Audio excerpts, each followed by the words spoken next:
Hello, hello, hello. Happy Sunday. I have to look at the calendar. Happy June 23rd. Happy third Sunday in the month of June. Happy first Sunday after the summer solstice, after the strawberry moon, after whatever has come after for you. My name is Coach Yolanda. I'm an international spiritual life coach. This is Mama Meditations, where we meet Sundays at 1:30 Eastern Standard Time to talk about all things healing and wellness. This year, for the year 2024, we're talking about our own personal power, and it is my pleasure to be here this Sunday on YouTube and exclusively on YouTube. We used to be on different platforms. I made a decision to focus solely on YouTube. So that is the only place that you can find Mama Meditations with Coach Yolanda via my YouTube channel. I'm always supposed to say like, subscribe, and share. And for those of you who have done that, I am very grateful. If you hear some buzzing in the back, it is because my fan is on. I am here in the state of Delaware, and we are in the midst of a heat wave. Right now, it's 93 degrees outside. My office is in the back of my house, actually connected to my sunroom. So the room that gets all of the sun. So you could just imagine the temperature in this room right now. So I have to have my personal fan. As we are coming in, I know not all of us joined precisely at 1:30. I wasn't even on time today. If you notice, I may be speaking slow. I may have to pause. I am still regulating myself physically and in terms of what I can eat, how I'm going to feel. And this heat is not helping. And so I have, I do not. I thought I had some liquid with me, but I did just try to take care of myself in the best way that I know to do so. But I can feel sluggish and slow. So if I have to pause, if I get a little slow, if I end early, it is all because physically something may be going on that I need to address. So as we are coming in, tuning in live or via the replay, either way that you come into this space, I am so grateful that you are here. Last week was our first week back. Oh, no, it wasn't. Was it? No, it wasn't. See how all over the place I am. We are coming back from what I am calling my sacred rest. I needed to take some rest in May and the beginning of June, not only to gain clarity personally, but also professionally. I have decided to revamp my coaching business and the way in which it is offered. And I am still processing on the best way for me to do that, which is kind and gentle to me and kind and gentle to those that I am working with. Last week, I had the pleasure I had the pleasure of speaking to those of you who scheduled time with me on Wednesday, June 19th, Juneteenth. And my goodness, if we could have continued those conversations for hours, I would have done so. I cannot tell you how refreshing it was to engage in conversation that is centered on supportive healing, where it wasn't, none of those conversations were one sided. It was healing for me, and I trust that it was healing for those of you who booked the time. I am still processing and writing what has come up for me from those discussions, and I still would like to open up space to do that again. There are some of you who I did not get a chance to talk to that I really, really want to open up this conversation, because what it did for me is allowed me to focus on the structure that I say that I am looking for. It allowed ideas to take shape and form. There was confirmation of ways in which my coaching can be offered. So it was such a blessing to me. I'm thankful for everyone who took the time to schedule. It wasn't enough time, and I'm sure that we will have the opportunity to do that again very, very soon. I want to take time. as we talk about structure, to be very clear. Hey, my love, it was awesome, and we absolutely have to continue that conversation. Um, I want to talk a little bit more about that because the way in which I have made a request for structure in my life, every single one of those conversations provided me with an element of a blueprint that I can create for myself in terms of structure. There were those of you who spoke about what you gain from my offerings. There were those of you who gave suggestions of things that I could also include. It just was beautiful. It was absolutely beautiful. And it was also confirmation that when you ask for things, they are provided. Sometimes we don't ask because we don't believe it's available, or maybe it's not available to us, or maybe it's beyond our capability at the time. Whatever we create in our head when we're like, oh, I wish I had this thing, but it's not happening now, so it possibly will not happen. Those conversations for me extended the possibilities in my mind, where I literally was sitting on my bed yesterday thinking to myself, if you do not create all of the things that you say that you want in your life, it is not because it's not available to you. It is not because the resources aren't there. It's not because there aren't individuals who can support it. It's none of those things. It will all be because you are not asking, you are not believing, you are not trusting. And it may be the same or different for you if you believe that, right now in my life, there are particular things that are not happening. Those conversations for me last week were confirmation that, Yolanda, they are not happening because you have not processed and formulated in your mind that it is possible. The well has no end. The well, WELL, the well is endless with possibilities, resource.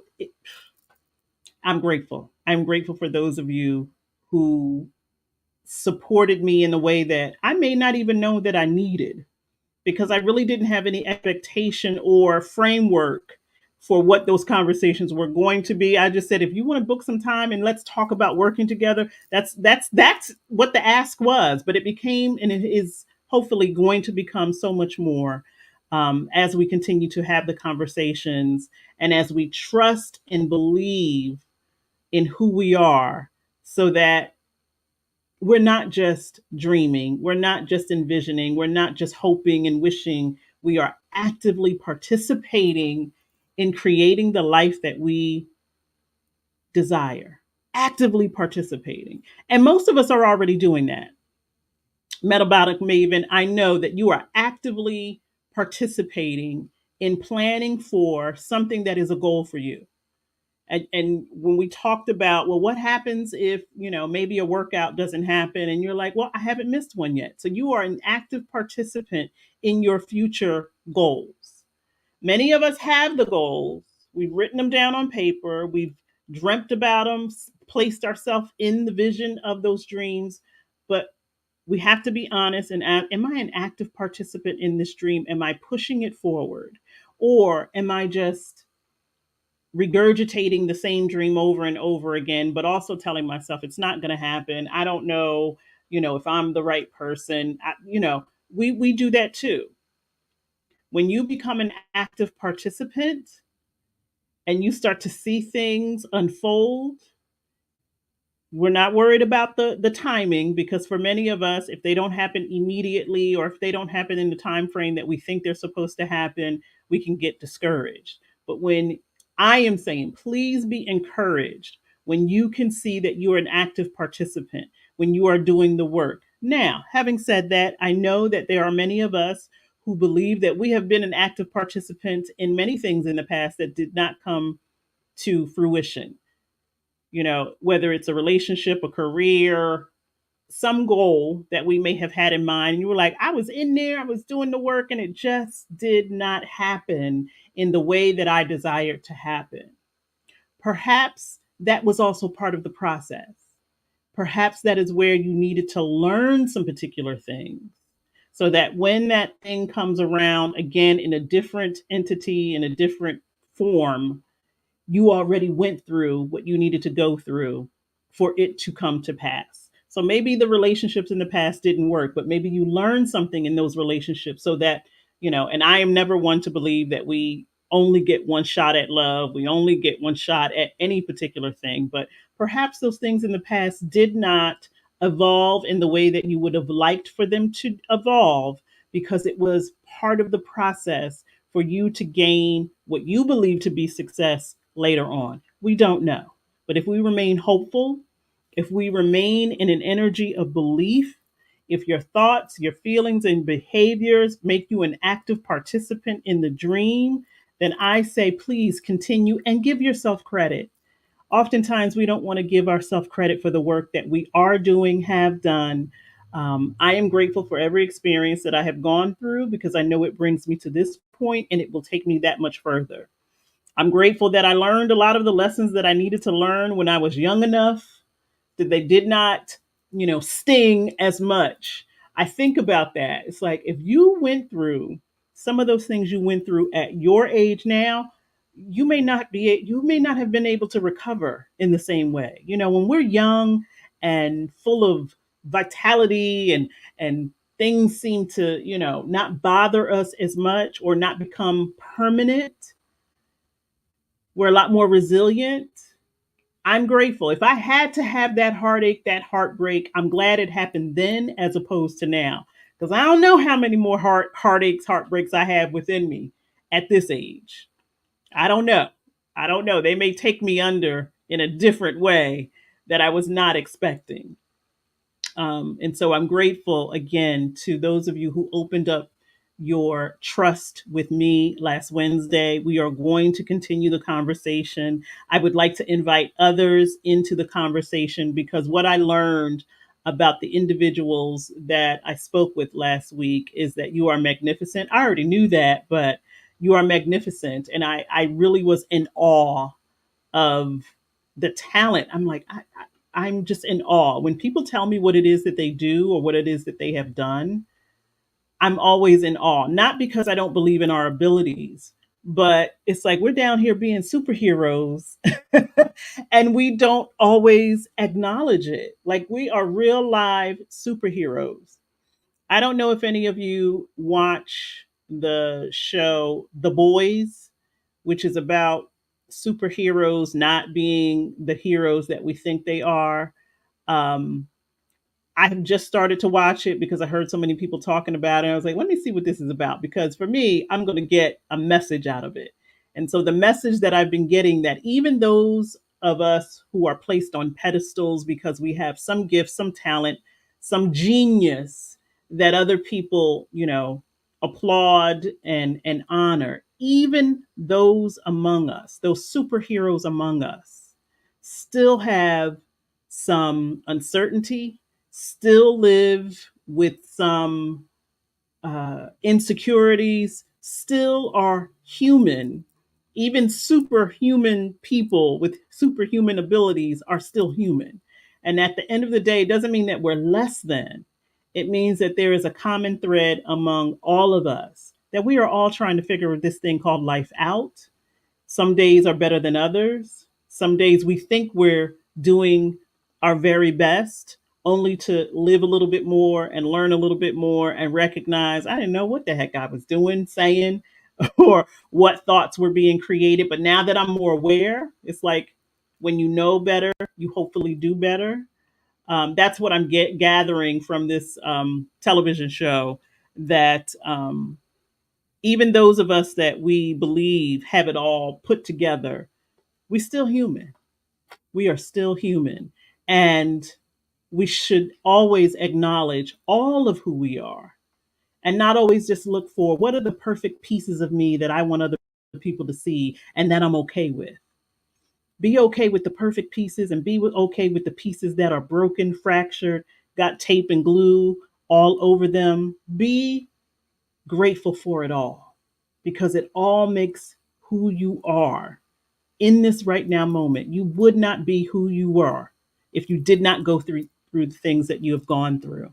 And so, as I said to one of the individuals that I talked to last week, I believe that we are meeting God in physical form every single time we have an interaction with someone, even when those interactions are challenging, confusing. I believe it's a version of God that God allows us to see because there's something to learn. And so I'm thankful for the conversations with God that I had last week. I'm thankful for this conversation with the gods that I am having in this moment because there is something for all of us to learn. I did want to mention um, something that came to me as I was laying in my hammock the other day about safety. Um, I'm laying there and I'm thinking about all of the ways in which I operate to keep myself safe. And it typically comes up when, let's say, I'm in an interaction with someone and they say something or do something that triggers me, right? Because that is really when we start to react to things, when we're triggered, when something uncomfortable starts to rise in my spirit. The very first thing that I am looking to do, whether I'm consciously aware of it or not, is safety. Safety is a motivating factor for most of us when we're triggered, when we're uncomfortable, when someone has pushed a button that we don't like that has been pushed, right? And we're going to get to the power of the big ask in a minute. But as I was laying there in the hammock, reviewing my actions when I was triggered, someone did something and I immediately went into defense mode. I don't feel safe. I don't feel comfortable. I don't know what this person is doing, saying, and how it's going to affect me. So now I got to, put the walls up and sound the alarm. Got to feel safe, got to feel safe, got to feel safe. And, I realized that that is a basic human instinct for all of us to want to feel safe, but it's also based upon things that have not been taught. No one taught us how to, you may have been taught how to be physically safe. And I say that because my daddy was a sergeant in the United States Army, a drill sergeant. And so it was his responsibility to train new recruits on coming into the military. You are in the Army now, and one of the very first people you would have met would have been my father, and he's going to bust you down, break you down for your own good, for your own safety. And for those of you who are military or have lived a military lifestyle, you know what I'm speaking about. And so my dad taught me how to fight. He would have my brother, who has always been bigger than me, he's 3 years older than me. He would have my brother and I engaged in hand to hand combat on the floor because he wanted his daughter to be able to take care of herself physically. So when it comes to physical safety, I was taught how to fight. I was taught how to fight dirty. I was taught how to fight if I had a weapon, if I didn't have a weapon. Like my daddy covered all the bases, right? My daddy did not teach me, nor did my mother teach me how to be safe mentally, emotionally, or spiritually. They gave me a spiritual foundation, but no one really teaches us how to be safe as we are engaged in the world. Good Sunday, my love. How are you?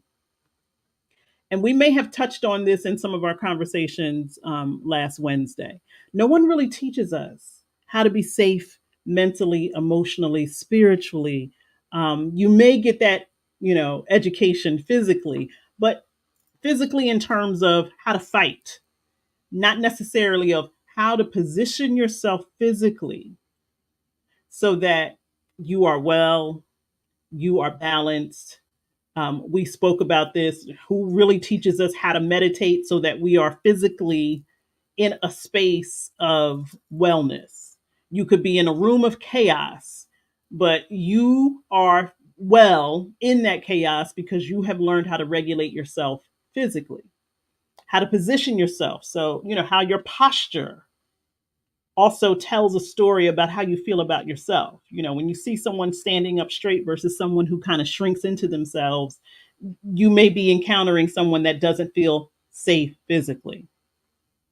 And so, as we are developing, as we are growing, as we are learning, we come up with these mechanisms that we believe keep us safe mentally, emotionally, spiritually. For many of us, it can be distractions. You know, when you feel overwhelmed mentally, what do? Let me go scroll online, or let me go read a book, or let me do whatever I can to distract me from me not feeling safe with my thoughts. You know, that may be a defense mechanism for some of us. Emotionally, some of us shut down. I don't want to feel that. I don't want to feel anything. Or we feel everything, because again, no one really teaches us how to be safe with our emotions. So we may pinpoint which emotions we allow ourselves to feel. If you've ever engaged with, or perhaps it is you, that you used laughter or humor to defend yourself when you don't feel safe emotionally, like everything is funny, or you try to make everything funny because the uncomfortable feelings are rising to the surface and you don't want to process them, you don't want to deal with them. So let me go to that safety mechanism that I believe has worked for me in the past. When it comes to feeling spiritually safe, many of us find ourselves unclear or unsure of what that even means. So we won't even, so we could go to extremes, right? We may not even want to involve ourselves in spirituality or religion. Many individuals say, I don't believe in God, because for them, the concept, the theory of God does not feel safe. Because when you think about it, the concept of God, you really have to suspend belief in a particular things that you can't see. So for some people that doesn't feel safe. So I'm not believing in any of that, because it doesn't feel concrete enough for me to wrap my brain around. And so we all engage in different ways, even physically. You know, if the only thing that you've ever learned about safety is to fight, then you might be prone to cussing, fighting, creating situations that don't need to be created, because that's the only way that you have ever learned to be safe physically.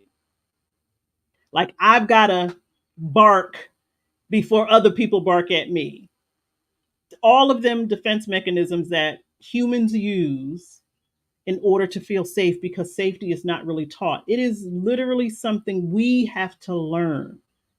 We have to learn for ourselves. How do I keep myself safe mentally, emotionally, spiritually, physically? How do I do that? When we as humans are motivated by feeling safe. I was in the store yesterday, minding my business, looking for, merchandise, comparing the different merchandise, literally standing there minding my business. This gentleman comes up, makes a comment about prices.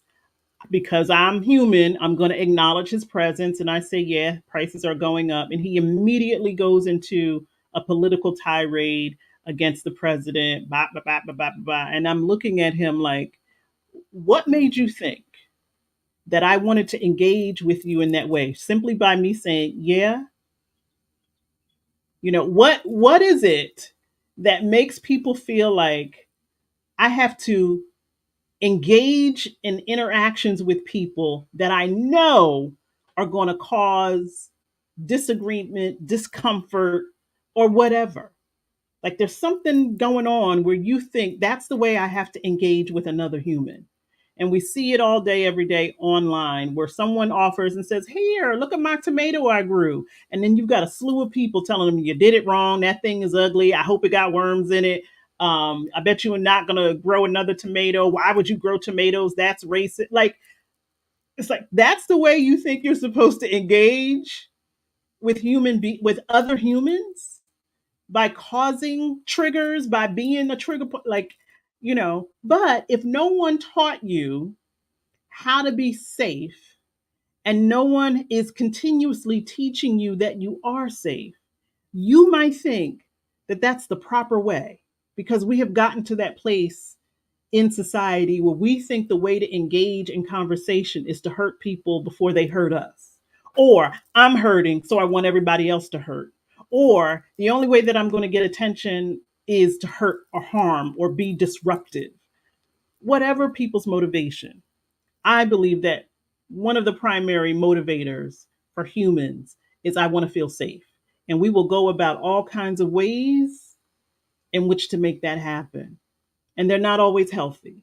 And they're not always safe for other people. Sometimes we think in order for me to be safe, everybody else got to be, I got to off put everyone else. Whatever lessons we are teaching ourselves, or whatever lessons we may have learned that we continue to operate under, they all have a root, they all have a reason. And so, as we are formulating these requests that we want in our life, as we are reconnecting to our power, I want us all to be mindful. I want us all to acknowledge. I want us all to be clear about the things that we engage in to keep ourselves safe. You are going to have to be honest that there may be times that you engage in behaviors, that you engage in thoughts that you believe keep you safe that may not be doing that. It might keep you safe temporarily, for those of you who like to isolate. I read someone saying, I am at the point where I am going to stop engaging in social interactions because they no longer support me, validate me, or make me feel safe. And I'm thinking, oh, wow, when you make a declaration that you're going to stop doing one of the things that makes us human because it no longer feels safe to be human, we are in a crisis. That's a crisis. If you feel like it is no longer safe to be a human, that you have to lock yourself up, lock your feelings up, shut down your thoughts, no longer engage in individuals, then we are at a crisis. And so, as we are formulating these desires, please be mindful of some of the habits, some of the practices that you may felt like you needed to engage in order to keep yourself safe. Because if we believe that other people are responsible for our safety, they will be able to control us. Other people will also be able to control how we feel about ourselves, be able to control whether or not we engage. And that's what I heard when I read that statement. It's like, oh my goodness, other people are controlling whether you enjoy life. Now, I would be the first to admit that there are individuals like that gentleman in the store yesterday who sometimes make life unbearable. It's like, man, I'm just trying to spend my money in this store. I know these prices are outrageous, but I'm not trying to have a political conversation with you. And I even formulated a response in my mind, and I was like, that's just going to continue the engagement. Don't say anything. I just kind of looked at him like, you're not going to get nothing else out of me today, sir, because I'm not here for that. It's too hot in the state of Delaware for you to be in here talking about why you don't like Joe Biden. I don't care. I really don't care at this particular moment. Now, if we were in a different situation scenario that I signed up for that said I wanted to talk about political climate, I'm your girl. I didn't sign. I just literally came to the store to get my goods and to go home. Um, but what I'm not going to do is to stop engaging in human activities because there are a few of us who no longer know how to do that without causing harm.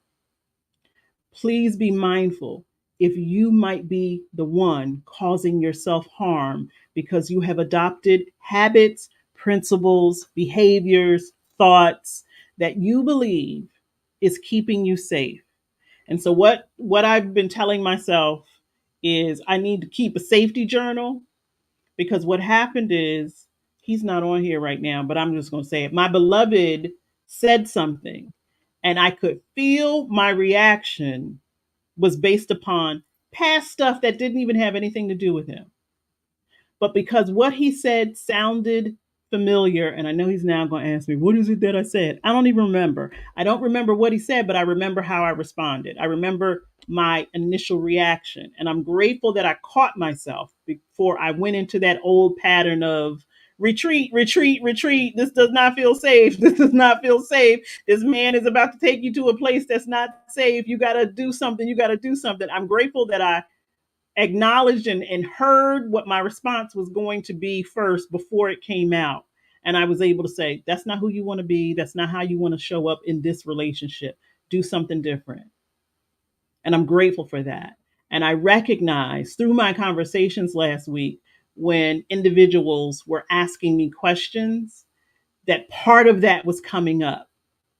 And my beautiful Giselle caught it. And I'm so grateful that in our conversation, you were like, I asked you a question and you didn't answer it. So thank you for that. Hello, naturally, Allie D. Wherever I go. And that's what I thought. I'm like, I'm going to the store because I'm at peace with myself. And here comes someone trying to disrupt that peace. And I'm like, just don't engage. Like I had a very snappy comeback. I was proud of myself because I was like, girl, you would have got him with that. Or maybe I wouldn't have. I don't know that man. He might have had another snappy comment. And here we are snapping back at each other. And now time is wasting. The prices in the store are not changing, sir, for either one of us. But now here we are talking about why you don't like Biden. And not that I need to defend Joe Biden at all, but his comment was so ridiculous that I was like, that's foolish. And I would like to debate that. And I would like to tell him that I don't think he is well. And he probably needs to have someone come with him when he's out in the public if he thinks that that's the way that you engage in public. I wanted to say all of those things. I really did. I wanted to ask him, do your children or your wife know you out here by yourself acting a fool in the store? Because if not, then you need to have somebody come with you next time. Like I really wanted to say all of those things to him. I was willing to ask that man, is there somebody I can call for you? Because you don't seem well. You walked up to a complete stranger and started talking nonsense. To me, that seems like you are having some kind of breakdown and we might need to call somebody to come and get you. I know it's hot. And people tend to do crazy things when it's hot. Like, has the heat affected you to the point where you approached a black woman thinking that what you just came out of your mouth was okay? Like, all of those things rose to the surface. But I was like, if you say that, then he's going to say something. And now you standing here talking to somebody that you wouldn't even cross the street for. And as I said, I believe that everyone that I interact with is a version of God that I need to see for a particular reason. And I needed to see that man, maybe to show myself how I react, maybe to show myself the growth that has happened in my life. Because old Yolanda probably would have let him have it. New Yolanda is like, I'm on a peace mission no matter where I go. I don't have time for this. Please let me get my things and leave the store. I just want to know if I buy my paper towels here, is it going to be cheaper than if I buy them somewhere? That's literally the extent of what I was thinking of. And here he comes with a whole political discourse that he wants. Anyway, let's be mindful of how we are teaching ourselves to be safe. If you know that you are an isolator, if you know that you're a runner, if you know that you have a tendency to shut down, shut out when your thoughts, your feelings become you are processing them in such a way that it feels uncomfortable. And so safety being a motivator will have you engage in behaviors and habits that feel safe. It really does right now feel safe to disengage from the human race. It feels that way. Like the only solution to the problem is to no longer engage with folks because why is everybody crazy? Why is everybody just off? Why are people saying and doing things that have us all scratching our heads like, what is going on here? And so it can feel like, well, the best thing for me to do is to climb into bed, pull the covers over my head. But then how Are your dreams, your visions, and all of those other things going to be realized if you are shut down? Because if you're shut down one place, you will be shut down in several places.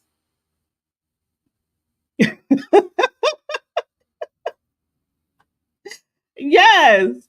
I was just ready to say, sir, are you unaccompanied? Are you okay? Are you having a heat stroke? Because what you're saying makes absolutely no sense. And I want to make sure you are well.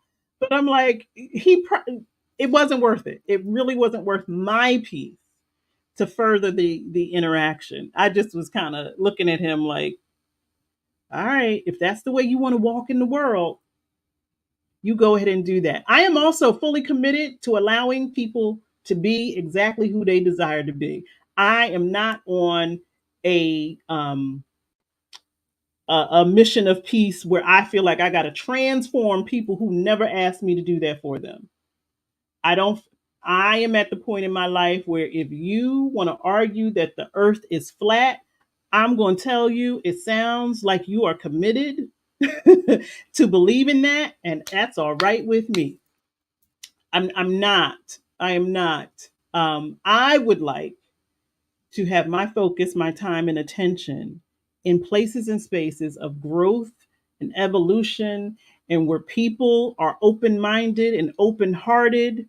For those whose hearts are closed or minds are closed, I wish you well wherever you are. And let me tell you, I have also been where you are, where I believed things could only be a particular way until I started to expand the way that I see myself in the world, and now I see things differently. So holla at your girl when you want to get there. But if you're committed to being who you are and staying that way, peace be unto you. So when we think about, and we've been talking about the big ask and what is your request, you may not have formulated what it actually is. And in one of my conversations, with one of you versions of God last week, um, one someone offered they they literally said, "Well, what if you don't have a passion? What if you don't know what your passion is?" And not at the library. No, come on now. But I believe it. I believe it. You know that beautiful gentleman, Michael, who is a library person, and he has an Instagram. Oh my goodness, the fact that that man gets hate leads me to believe that there are even crazy people at the library. I love him. I absolutely love him. He is such a sweet spirit, and he is very honest about his mental health journey and offers that up where he doesn't have to do that, but he does. And people still come into his comments with all kinds of venom. And that is why I say the world seems like they have released some gas that certain individuals have taken in, and it has, I don't know. I just don't know. If that is the way you want to walk in the world, I don't understand it. But for the fact that there must be some pain, some trauma, some unresolved something going on in your spirit where you think leading with hate is the good way to go. Or I don't understand. I understand it, but I do not wish to participate in it. But yeah, he's a sweetheart. And people will still come into his comments with all kind of venom, and it's very, very, very sad. um but yeah, the world has some interesting characters, but I still believe them to be versions of God that I need to see for whatever reason. And I'm not saying that anybody else has to believe that. I believe that, and once I have taken that position, it decreases my natural tendency to judge, to criticize, or to try to fix anything, because I know that I am, or have been in the past, a people pleaser and a fixer. I know that many of the relationships, romantic relationships I got into in the past were because I felt like, oh, I love a fixer upper. I love a flip. Let me take this broken soul and flip it into something magnificent. That's not my job. That's not any of our job. And I know that that was my unresolved trauma and need to heal myself that led me to want to do that in other people's lives.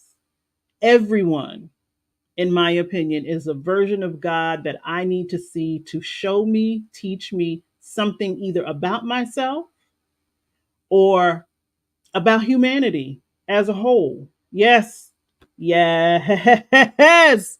I used to love a fixer upper. And that's not to say that those gentlemen were lesser, but if you gave me a good sob story, I was right there with the tissues. Like, tell me all about it. She did what to you? Oh, tell me all about it, and let's talk about how we gonna fix it. Oh my goodness, please. I'm so grateful I got that out of my spirit. And sometimes we engage in that kind of behavior, and again, we're not consciously aware of it. Some of us believe that the more hurt and the more trauma somebody has gone through, the greater our impact in their life can be. That's a very, very dangerous position to put yourself in. Very, very dangerous. It's similar to, do y'all remember a couple of years ago where that white man went to that island where those people had been living in peace the way that they choose to live, and here he was on a missionary trip and he thought he was going to take his little boat over there and get them together, and they shot a spear at him like, get out of here. People with the best of intentions have to recognize and realize you got to leave people where they're at and let them discover things for themselves. So yeah, that used to be me. Tell me a trauma story, and I'm all ears. Like, wow, what? Ooh, we're gonna fix that. We're gonna, because there was the belief that if I could fix you, that I'm somehow fixing myself. That's a whole nother deep dive. But when it comes to a big request, like we've been talking about, the big ask, it may or may not have to be your passion.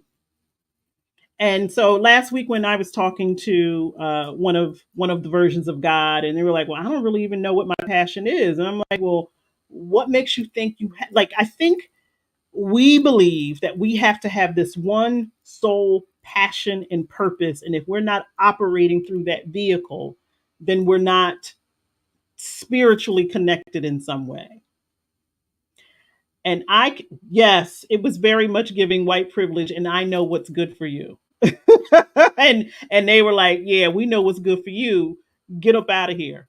Um, I had a client one time, and this may resonate with some of you, and it was her desire to change who she was. She was very much reserved, very introverted.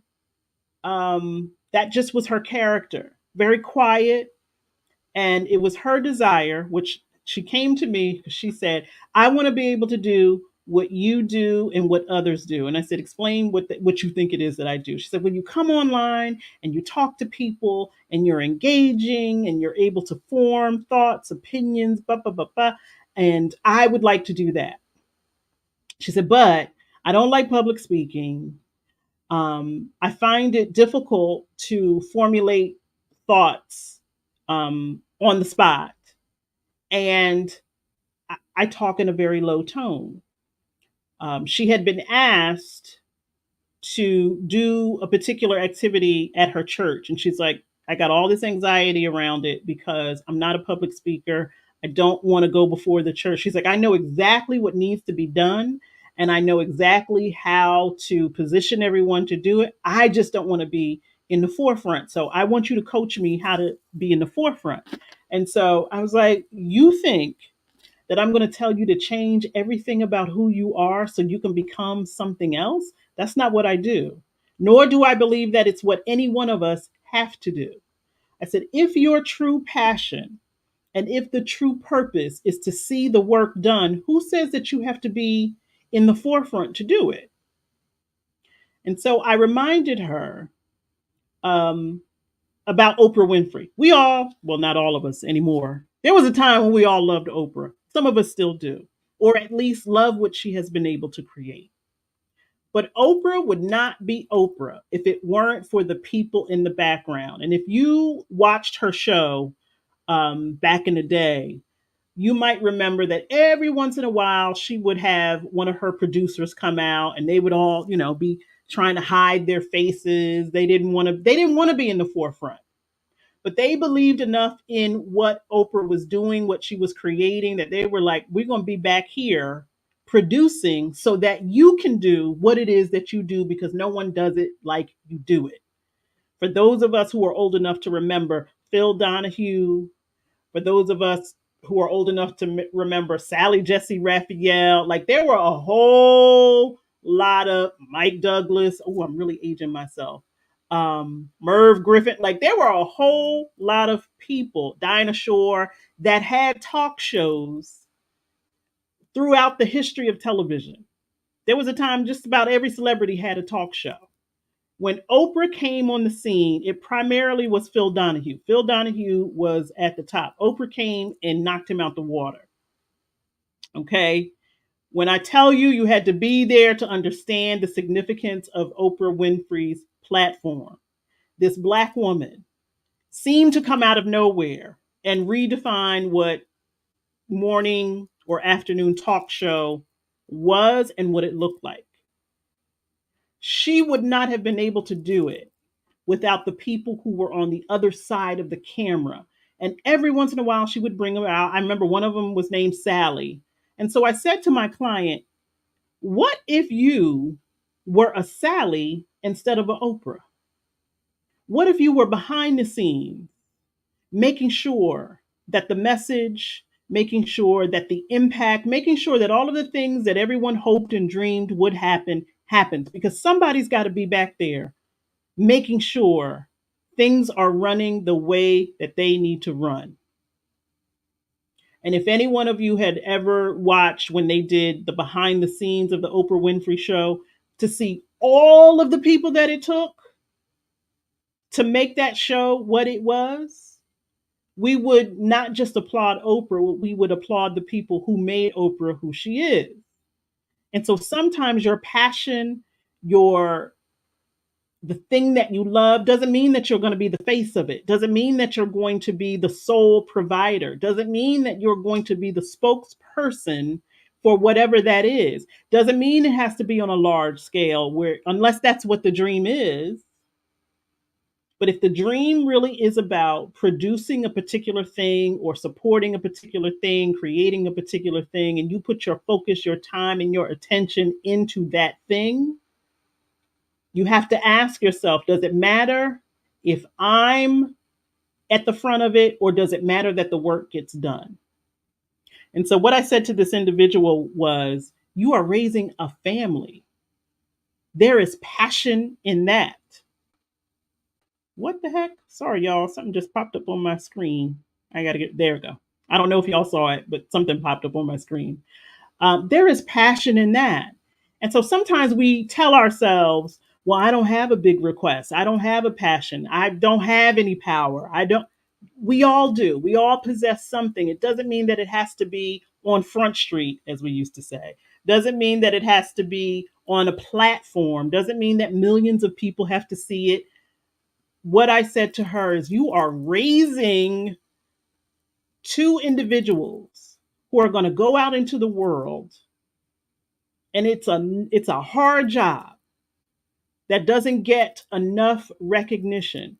And if your focus, your attention, and your commitment is to your family, then that is your passion. And no one can come along and say, oh, you're not living your life's dream, you're not doing what you were created to do. If that is your focus, then that's your passion. You decide what your passion is. You decide where your power center is. Not everyone is meant to be Oprah. Some of us are meant to be Sally.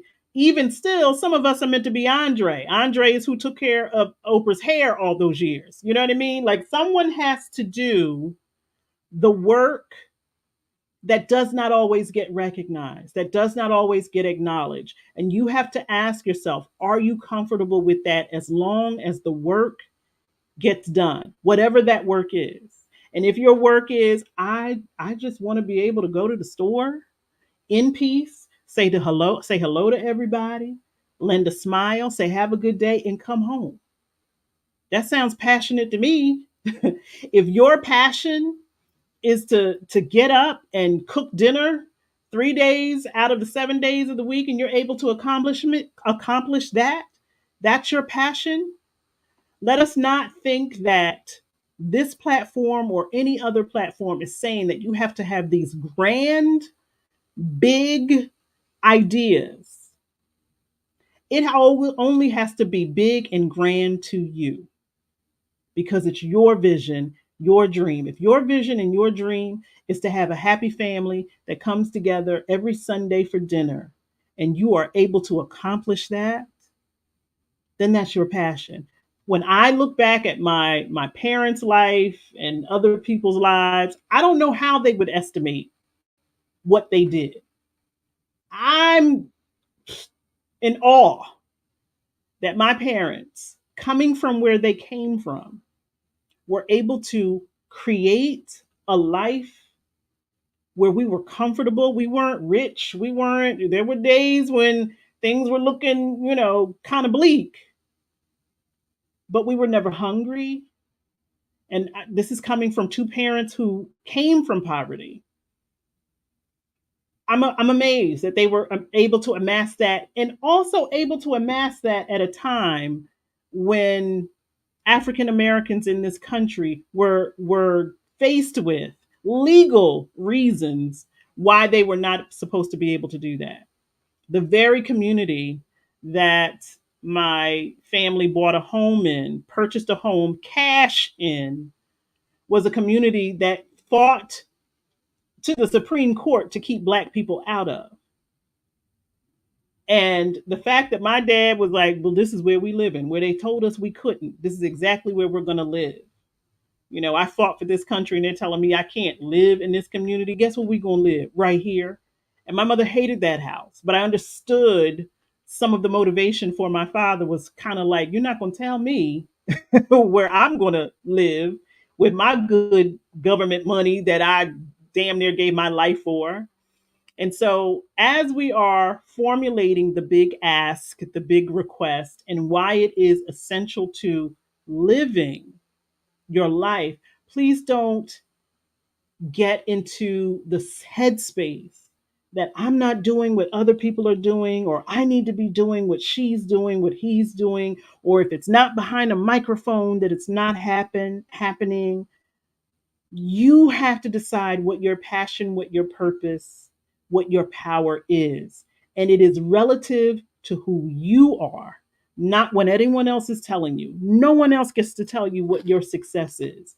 No one else gets to tell you what your brilliance is. Other people may see it, comment on it, support it. But at the end of the day, if you don't feel it for yourself, if you don't free yourself from the idea that it's not meeting other people's standards, then you're always going to be chasing other people's expectations, other people's dreams, other people's ideas.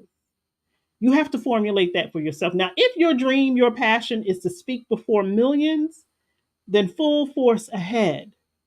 But understand that you should never have to compromise who you are or pretend who you are, because that can be a very scary position to put yourself in. I happen to be a fan of Marilyn Monroe. But before she was Marilyn Monroe, she was Norma Jean from the Midwest. And she had to go under the knife, like she was molded to be what other people wanted her to be. And when she tried to be what she wanted to be, they were like, no, you are the dumb, sexy blonde. That's all you are. That's all we want you to be. You can't be anything else. And the minute you try to be something else, we're going to pump some drugs in your system to make you be what we need you to be. You're good at it. You're good at being this thing. So worry about just being that. And she's like, yeah, but I want to be a serious actress. They're like, yeah, well, we don't want you to do that. And she's like, well, I'm classically trained. We don't care. You're dumb, you're blonde, You got a beautiful body. You are our fantasy girl. That's all we want you to be. You can't be nothing else. And when you try to be something else, it's not going to work well for you. We're going to do whatever we want to do to make sure you are what we say you are. Yes, ma'am. You are who you are, and that is enough. You do not have to mold or form yourself into somebody else's idea of what success looks like. You have to do it for yourself. You have to be very, very clear about what it is that you want to be. And in my conversations last week, I said, I'm not 100% clear on what this looks like. I do have a vision of how I want to feel. And that's where I have chosen to start. How do I want to feel? How when this dream of mine is realized, when this goal of mine is realized, and there are times when I have formulated out of clay, like a building out of clay. Um, one of the things that I do, my process is to write it down and then write down all of the things that I need to make that happen and all of the things that are required of me for that to live. And sometimes I figure out, yeah, if I say I want a building, I'm going to be responsible for the mortgage, the lease, whatever agreement that building comes under my hands. I'm going to be responsible for the utilities. If I take on a staff, I'm going to be responsible for paying them. That's a huge responsibility. And then I have to ask myself, are you prepared for that responsibility? And the answer is typically no. What would I do if someone said to me right now, here is a staff of 10 people, put them to work, you got to figure out how much to pay them, how much they're going to work, what everybody's, job title is. I would be like, what? I certainly couldn't do it immediately. It may be something that I'm working towards, but if I'm building this vision in my head, I better be very clear about what is required to hold that vision up. Remember last week we talked about the foundation and the structure and making sure that we're not building something on quicksand, because sometimes we build the thing first and then we think about, oh, I got to do what? I need a license for that. I need a permit for that. Oh, I need to, how many people start things without doing the research in terms of legally what is required? Oh, I need insurance for that. I need a waiver for that. And it is all part of the request. You being responsible enough to do the investigation to see what is required for this thing to be a reality.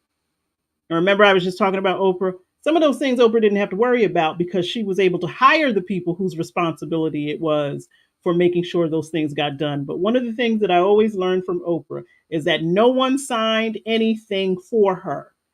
Everything came across her desk so that she knew and could be accountable for what was going on under her name. And she never let two people come from the same place.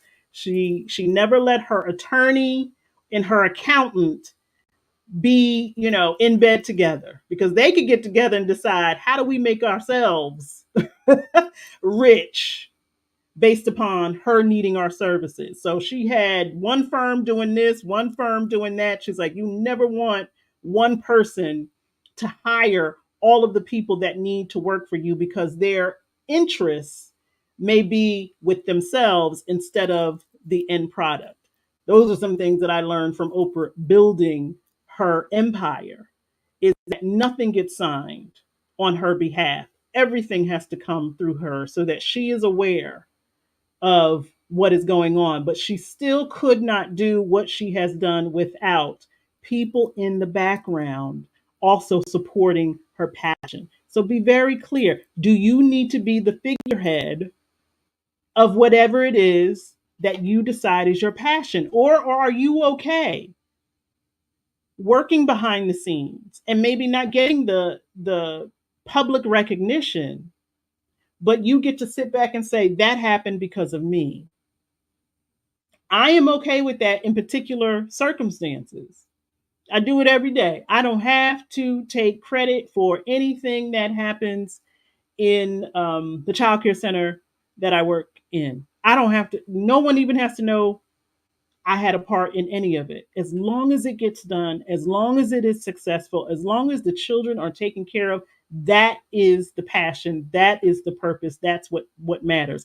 I don't have to be acknowledged, I don't have to be in the front, I don't have to sign my name on anything because it's not about my own personal feeling towards the mission. It's the mission. Hey, Miss Stephanie Perry.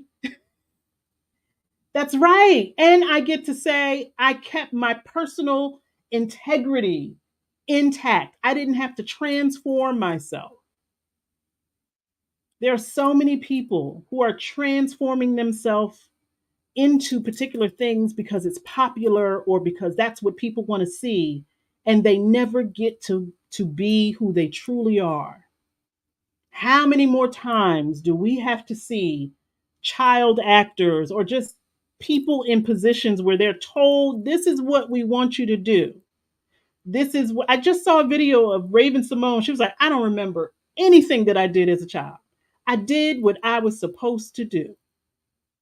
I did what I was supposed to do. And she said she had to get help for that. She said, I recognize and realize that I learned how to disassociate at an early age because I was responsible for doing what other people wanted me to do. And now, as an adult, I realize that does not work for me in my adult life. I cannot disassociate when things need to get done. And so now our good sister Raven Simone had to go get help, go get supportive help because she spent her developing years doing what other people told her she was supposed to do. Can you imagine if you do that to yourself? Like, I've got to be this person, do this thing in order for people to recognize who I am, my humanity, what I have to offer. I say it all the time. I'm not dancing in front of anybody's video camera just for people to come and say, "Oh, she's so fun." I am, but I'm not that kind of fun. And then you expect if you meet me in person that I'm going to be dancing it? No. No. No. And then we don't understand why people go off when people ask them to perform. I want you to do what I know you to do. I don't want you to be human. I want you to perform. And they're like, I'm just trying to eat my turkey sandwich. No, you don't get to be human. You get to be what we say you are. So, as we are creating these requests for ourselves, make sure you understand what things you may do to keep yourself safe, because like I said, I'm fully aware that I still engage in defensive behaviors when I'm triggered. And I know it doesn't serve me, but because I've done it for so long, it's sometimes an automatic response or automatic reaction. But I'm grateful that I'm at a place in my life that when I find that I'm doing it, I can say, that's not what you want to do. And I'm also grateful for those like Giselle who recognize it and support me in being accountable. And what occurred with us, she asked me a question and I went all the way around the block instead of answering the question. But I recognize that that is something that I've done in the past. Instead of saying, let me take time to think about that answer and I'll get back to you. That's a perfectly legitimate response. Instead of what we're programmed to do. Oh, I got to fill up some time, some space with some words. So let me blah, blah, blah, blah, blah, blah, blah, blah, blah, blah, blah, blah, blah, and never answer the question. Right? Because that's part of that people pleasing that we do. Somebody asks you something, you feel like, well, I got to respond. I got to give them something. You could say, I don't know. Let me think about that and I'll get back to you. We can really pause and say, I haven't considered that. Let me take the time that I need to make sure that I'm giving you a truthful answer and not just what I think you want to hear. Huh. The time that I've spent in my life telling people things that I thought that they wanted to hear when I could have saved myself by just saying, I don't know. I don't have a response at this moment. Let me think so that I can respond in a truthful way. All right. So, as we are working through the big requests, the big asks, we're thinking about how do I keep myself safe and how do I not engage in past behaviors that are also going to keep me from the very thing that I say that I want. And for me, because I wrote that down, for me is fear of asking for help is one of them. So how dare I say I have a big request to the universe, but also be afraid to ask for help? So I need some, there's some work around that. That same might be true for you. I recognize that one of the things that I still operate from is disbelief that it will happen. But my conversations last week were a full confirmation that the reason that there may not be things in my life that have started or have been created is because of my own doing. The world has a wealth of resources and individuals who are here to support one another like you would not believe.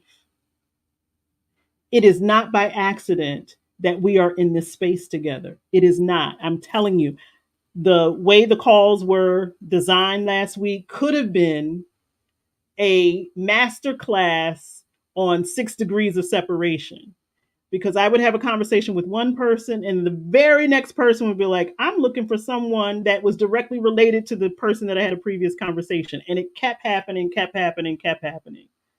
But if we operate in our silos and we don't open ourselves up to the possibility that your request could be supported by someone who is less than 6 degrees of separation from you, if we don't trust that it is the request is going to be honored, if we don't believe that the resources are available, if we're not clear about what the request is, if we don't free ourselves from the shame of even asking.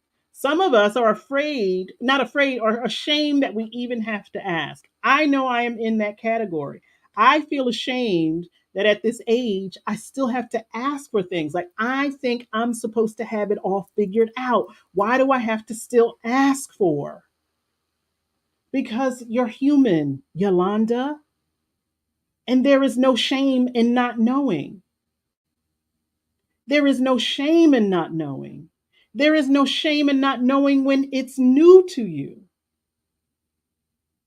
Or when you tell yourself, but I see everyone else doing it, and you think it might be easy or that it happened overnight. And I'm telling you, there is no such thing as overnight sensation or overnight blessings. People have been working in places and spaces that are unknown to you, but they've been working up to and continue to do so. So when we get clear, when we're believing, when we're trusting, when we're free from shame, and it takes work to get there. And I would like for us to continue the conversation about, well, what does that work look like? Getting clear on your connection to the thing and how it's going to make you feel. Being really, really honest. Because let's say your ask is, I want $1 million. And I'm just throwing that out there. And you could say, well, I want $1 million because it's going to make me feel complete, or it's going to make me be in a position where I have no worries. Really? Because there's a lot of people with a lot of money who got a lot of worries. Imagine if somebody dropped $1 million on your doorstep and on the very next day you found out, God forbid, something's going on with you health wise. That $1 million, for all the money that Steve Jobs had in the world, it did not influence his illness. He may have had the best care that money could buy. So be very clear about why you desire the thing that you desire. Now, could $1 million absolutely put you in a place where it releases you from particular worries? Absolutely. Absolutely. But be very clear and honest. Like when we say things like, oh, if I had this, I wouldn't have to worry about that. We don't know that to be true. So be very, very clear in what your request is. Recognize that it doesn't have to look like someone else's request. It doesn't have to look like this grand thing in order for it to be grand for you.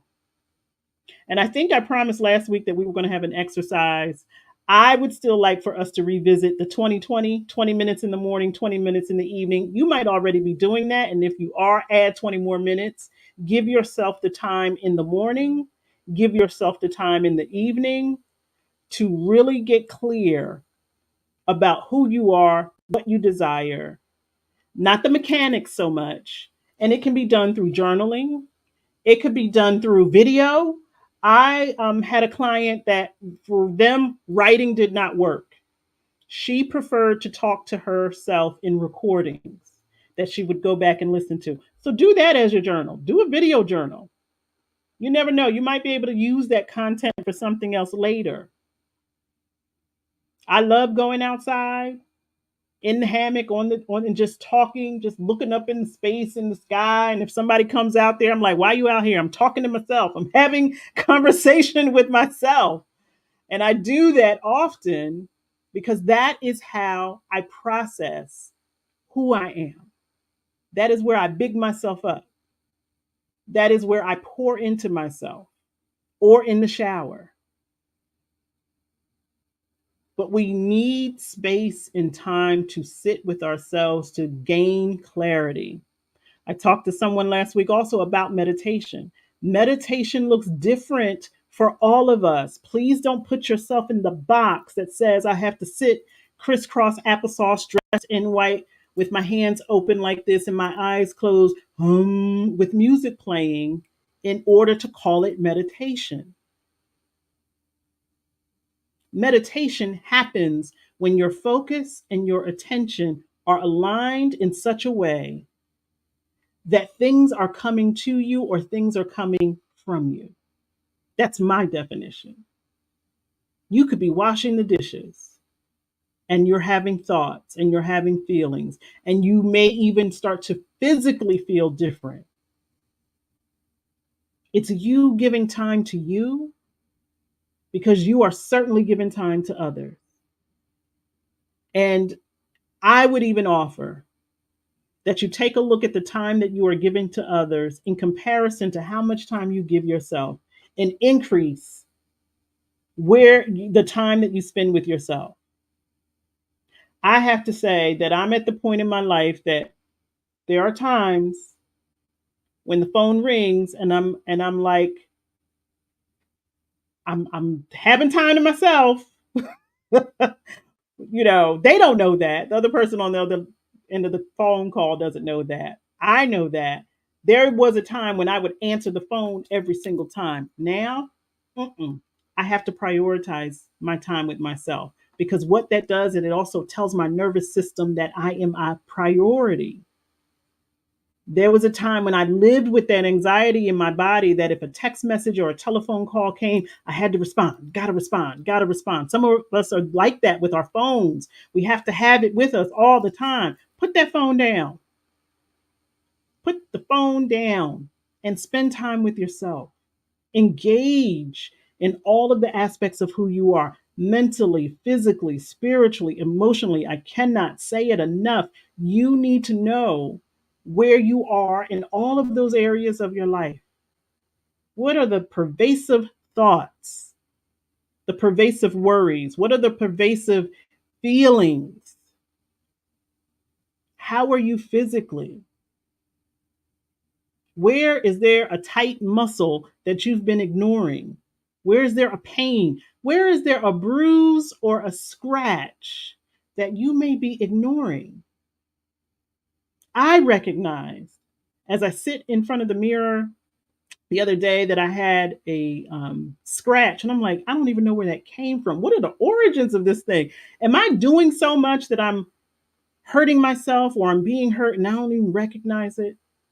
It might be time for me to slow down so that I can recognize all things going on with my body. Because sure enough, when we ignore our physical body, it will get louder and louder and louder. So that ache, that pain that you're hoping will just go away, you keep that up and see what happens.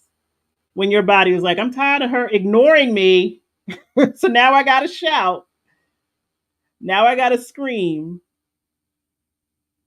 This is all a part of the big request. It's clarity. It's clarity. It's clarity. I want to show this one more time because we showed it last week. The structure of how I hope that we can move forward. So we're still in June. The big ass in the belief. We're formulating the tools, the cement, if you will, the foundation for your action. Because imagine, and I saw a video of this the other day where this gentleman was going to jump in the pool, and right till he got to the edge, he hesitated and then he fell. Imagine you are in the midst of action and then you lose your belief that it's going to happen and literally cut your own legs out from underneath you, right? So part of action is the belief to hold up what it is that you're doing. Let's say Serena Williams calls you up and say, I'm going to challenge you to a tennis match. Now, she might be retired, but she's still Serena Williams. And you say, "Oh, I got this. I'm gonna play against Serena." And you get there, and you're like, "This was a bad idea." If you believe that you could even step on the court with Serena Williams, then go for it. But you have to have that level of belief to even show up. Because why are you wasting everybody's time? You show up and be like, I didn't even bring my racket because there's no way in the world that I could play tennis with Serena Williams. She's like, well, why you waste my time? So if you are in the midst of acting upon your request, even if you don't know what it is yet, we're talking about action. What has to happen for action to happen? You got to believe it. You have to believe in yourself. You have to believe in other people. You have to tell the truth. You have to trust. You have to be committed and not give up at the edge of the pool and now you've fallen in and hurting yourself. There has to be integrity where you are who you say you are. You're not pretending to be someone else. We don't want a bunch of Marylands out here who get in the game pretending to be something that they're not. And then when they want to be that thing, the game is like, that is not what we hired you for. We want to show up as we are with our full authority and integrity intact. And of course, the courage, because it's going to take some courage to operate. I am amazed by anyone who decides to put anything out to the world because the world is ready to tell you how it doesn't work. They don't like it. It should be longer, cheaper, shorter. The world is always going to offer up opinions about what you should be doing about the things that you do. You have the courage to do it anyway, the way that you say that you want to do it. And so that is this month. Next month, we're still in action.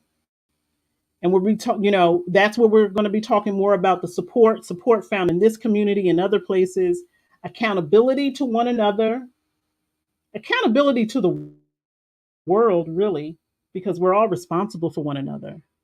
The connections that we're making, the connections that we need to let go. Let's talk about it. If you want to be active in your dream and your vision, there might be some people you got to disconnect from. And the resources that are available to you that you could possibly share with others. So that's July, August, September. Reminder, we can change our mind at any time.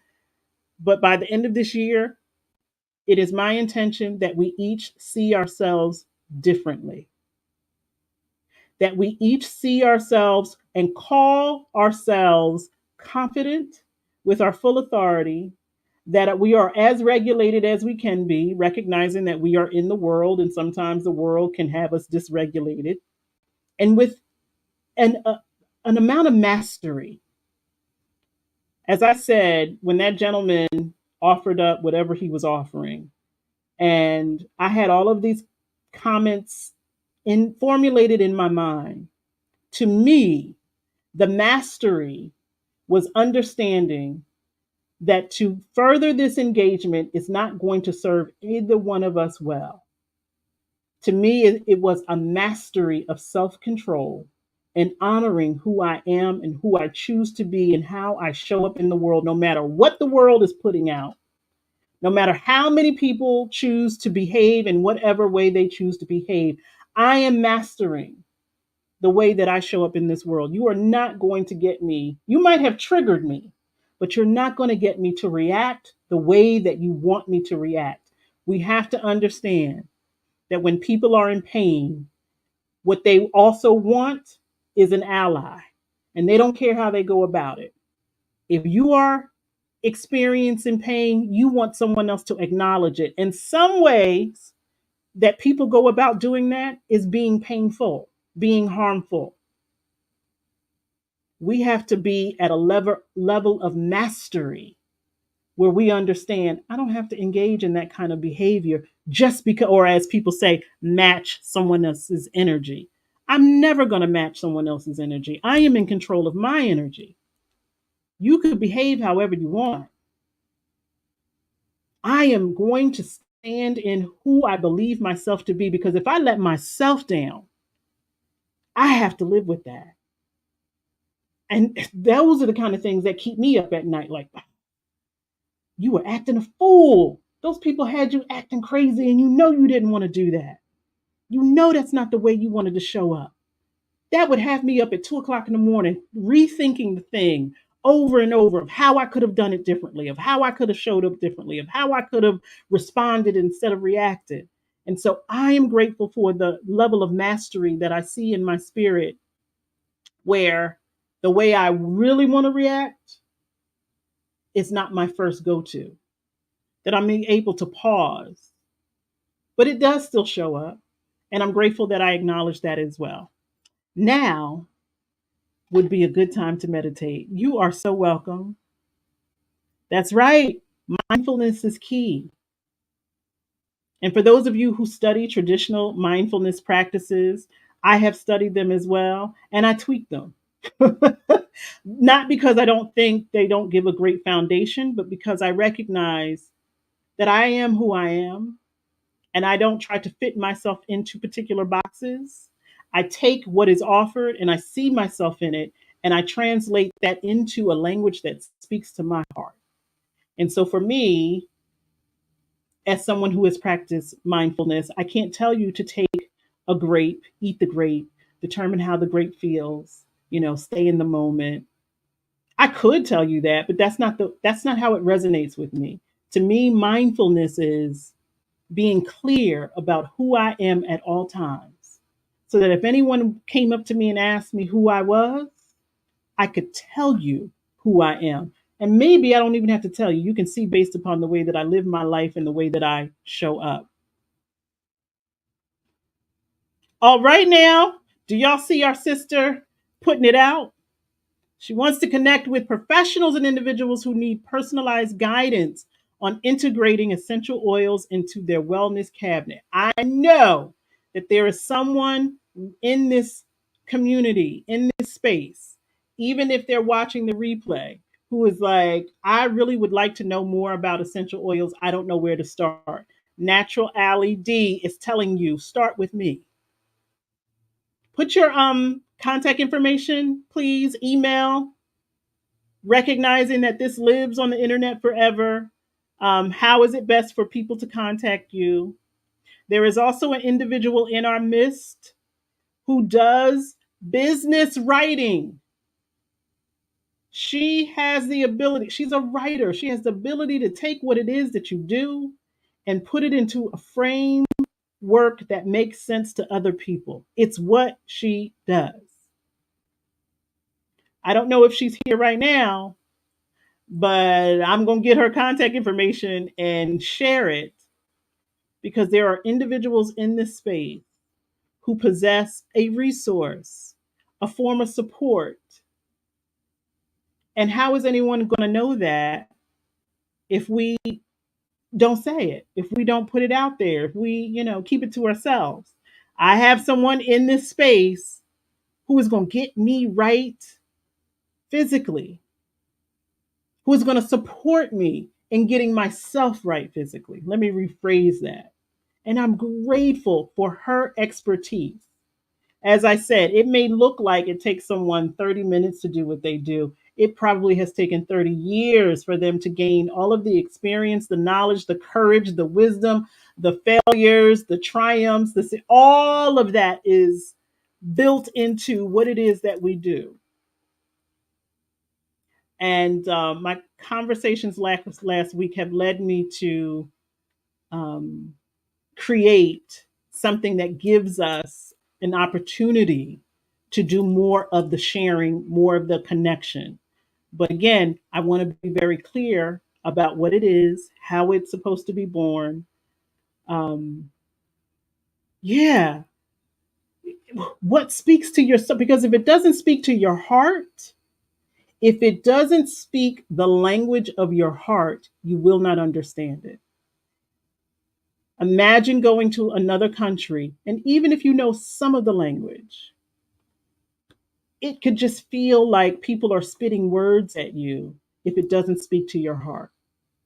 Like, I imagine if I went to Italy, which it is my dream to do, and I wanted a particular experience, but I couldn't tell or articulate anyone what that experience was, then I'm just going to get whatever it is I want. I'm going to get. Like, I really want to have an experience, an authentic Italian meal from soup to nuts. Now, it would have to, omit meat, but Italian meals are extensive, course after course after course after course after course after course. I would like to experience that. But if I'm unable to express that in the way that speaks to my heart, then I'm going to be dependent upon other people to give me what they think it is that I want and what I need, right?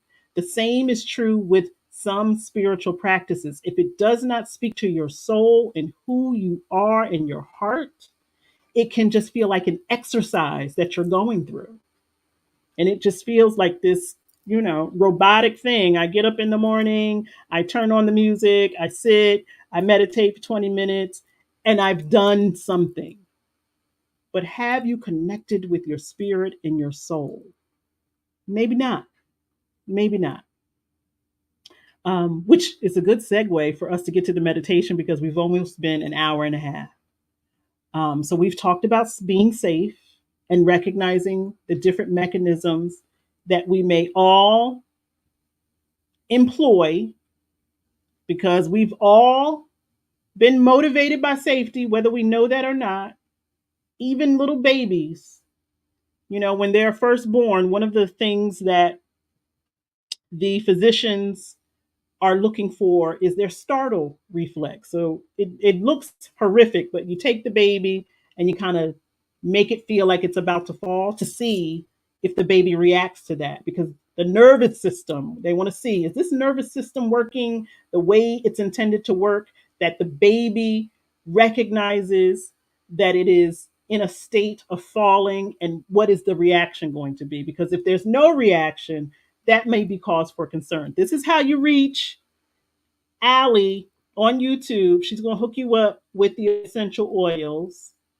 Everybody, this is where you go. If you have questions about essential oils and how to work them into your wellness practice, this is where you go. Okay. Excuse me. So, even newborn babies work at keeping themselves safe. It is part of the natural ability of being a human. We all engage in practices, thoughts, behaviors, and feelings that we believe keep us safe. And they particularly come up when we're triggered or we're uncomfortable or something is new and we really don't know how to respond or how to react. And there's a myriad of ways in which that happens. Be clear about how it happens for you. Are you the type of person that uses humor when you're uncomfortable? Be mindful of that because sometimes people may not take you seriously because you're always joking. And the reason you're always joking is because you're uncomfortable with the way you feel. Like, be very honest with yourself.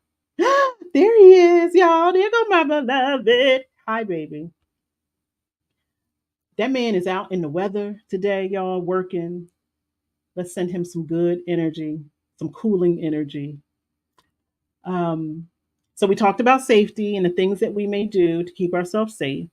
We talked about passion and how your passion is yours and yours alone, and it doesn't have to look like anybody else's, and you get to determine what's successful and what's not. And you don't always have to be in the forefront. You could be in the background and just be just as powerful, right?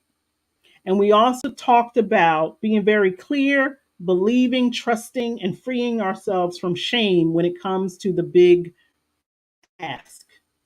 I said there is a challenge. I am not prepared to give that challenge because I don't want to go through the challenge myself. Now, ain't that something?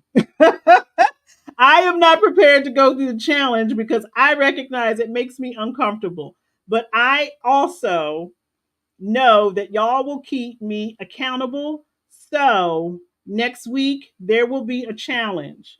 I'm not putting a time frame on it. I'm just going to issue the challenge for each and every single one of us to expand and provide some action to our big ask. Let us not forget that Natural Ally D also has the t-shirts that is in the description of this video. In the last video, I'm going to be putting it in the description of where to go and purchase the Big Ask t-shirt. I have also put my PayPal link in the video description. If anyone feels compelled to bless me financially, it is very much appreciative. I am hoping to create a larger platform for this work that can't be done without resources. And as I said last week, I recognize that resources are not always financial, but the financial resources sometimes lead to the other resources. So if you feel so led, my PayPal link is there. We're going to meditate. If anyone has a suggestion for today's meditation as we prepare to go into meditation, um, I do not have a particular theme for today's meditation. I really was concerned about community. That was in the forefront of my mind. So I do want to read something from the book that I'm always talking about, The Healing Wisdom of Africa by Malidoma Patrice Sommet. You see all the tabs on there. There's some good stuff in here, y'all. Oh, that's not the tab I want. Where's the tab I want? So maybe the meditation will be about community because that has been on my mind. Mm. Growing this community is certainly on my mind. And if anyone has any thoughts in terms of places and spaces to host an online community, I know that there is Discord. I know that there is Reddit. I know that there is Patreon. I know that there are different places and spaces. If anyone has any particular experience and one that they would recommend, please email me and let me know your thoughts about online communities and where they can be hosted. Hey, Miss Erica, please send me an email. Let me know what has worked for you in the past. Um, as we go into meditation, I want to speak to community because I'm so grateful for this community. I recognize that I was uncomfortable over the past couple of weeks and I couldn't figure out what that was about, what one of the things was about. And I think it's because I haven't spent a lot of time engaging with friends and family. And it's not for any particular reason, like I didn't have a fight or disagreement with anyone in particular. We just haven't socialized together as we used to. And I recognize that some of that is because of the transformation that is happening in my own life and perhaps in other people's lives. You know, we have our friends that we socialize with, but when your life starts to take a different trajectory, it also requires sometimes different social opportunities. And I am becoming more and more intentional that the social opportunities that I have are also healing opportunities. You know, the times when we would just sit around and blah, blah, blah, drink and eat and drink and eat. I'm not saying those are not still good times, but I don't desire them as much as I used to. I don't desire going out to eat. Um, as much as I used to. I don't drink anymore. So I recognize that as I am transitioning and transforming, my social opportunities, my community is also changing. And many of you may also be in that experience where you're like, nothing happened between me and my friends. It's just we're growing in different places and spaces. And I recognize as I am more focused on my spiritual life, I want my social opportunities to also mirror that, which is why I'm so excited about this community because it provides that opportunity. And so, as I am looking to expand it, if any of you have any ideas of places we can do that online, I'm more than open to doing it in person, but particularly online. Please let me know. Okay, Allie, I'm a generous giver and excellent receiver. Theme of the big ask. Mm, I like it. I like it. Yes, ma'am. Oh, let me read this quote because it may expand your definition of community. A sense of community grows where behavior is based on trust and where no one has to hide anything. There are certain human powers that cannot be unleashed without such a supportive atmosphere. Powers such as the one that enables us to believe in ancestors and to believe in our ability to unlock potentials in ourselves and others far beyond what is commonly known. Essentially, what this is saying is that if you are in a safe community where you are not hiding anything about yourself, where you can be as you are, you will unlock potentials, human potentials that could not be unleashed in any other environment. There are particular aspects of who you are that will not come forth unless you are in a community that allows you to be as you are. No matter how funky it is, no matter how glorious it is, you being who you are will also lead you to connect with your ancestors, all ancestors, and your ability to not only just do that for yourself, but to do that for other people. If that is not a beautiful explanation of why community is important, we can be in friend groups, we can be in family groups. If you cannot be who you are unapologetically, how are you going to unlock those parts of you? How are you going to allow those parts of you to unfold? If trust, if truth, if all of those things are not present, and that is my intention. And it sounds like, oh, that sounds great, but we all got stuff we don't want people to know. This isn't just about putting your business out. It's not that. It's I got business that is affecting the way that I see myself. I have things going on in my life that I may not be prepared to talk about, but they are certainly affecting the way that I see myself. And I need to be able to be free of that. So I don't have to tell y'all what my bank account looks like. I don't have to tell y'all how many people call me on a daily basis to tell me that I need to pay them this, pay them that. I don't have to tell y'all all of those intimate details. But what I should be honest enough is to say, I may not be in a place that I'd like to be financially, and that affects the way that I make my choices. So let me be who I am. Let me see how grand, how glorious, how powerful I truly am. And then maybe those worries and concerns that I have won't be a worry and a concern because I'm living from a truthful place. And everything that was designed to be mine is coming to me. One of the things that I said to the versions of God that I spoke to last week was you should never have to knock on anybody's door and ask for anything. Have your door open so that they can come to you and you get to choose whether they walk through or not. The days of us begging and asking and pleading, please notice me, please see me, please tell me I'm of value. I already know I'm of value. My door is open. I'm choosing whether I allow you to walk through or not.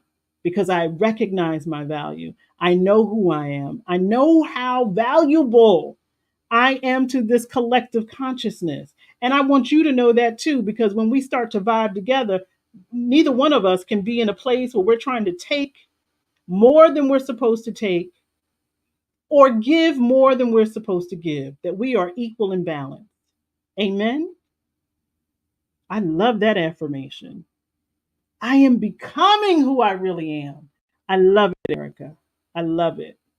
I love it. Let's meditate. Let's take some deep breaths coming into this right now moment where we are telling the truth of who we are. Let's get rid of that. Also, know that you don't have to close your eyes to meditate if it does not make you feel comfortable. Because if the goal is to feel comfortable, then don't put yourself in an uncomfortable position. Keep your eyes open if you want to. If it helps you to focus on one thing, focus on the ceiling, focus on the floor, focus on your hands, whatever feels good for you. You don't have to close your eyes.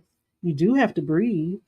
And I would hope that you breathe with intention, recognizing that a full inhale and a full exhale is you telling your body, I'm going to give you everything that you need in this moment. I'm not taking short breaths. I'm not holding my breath. I'm not out of breath. I am in control of my breath, and I want you to receive whatever it is that you need in this right now moment. Talk to your body and tell your body, I got you. Let go of the anxiety, the worry, the fear, because in this right now moment, we are in full control of this wonderful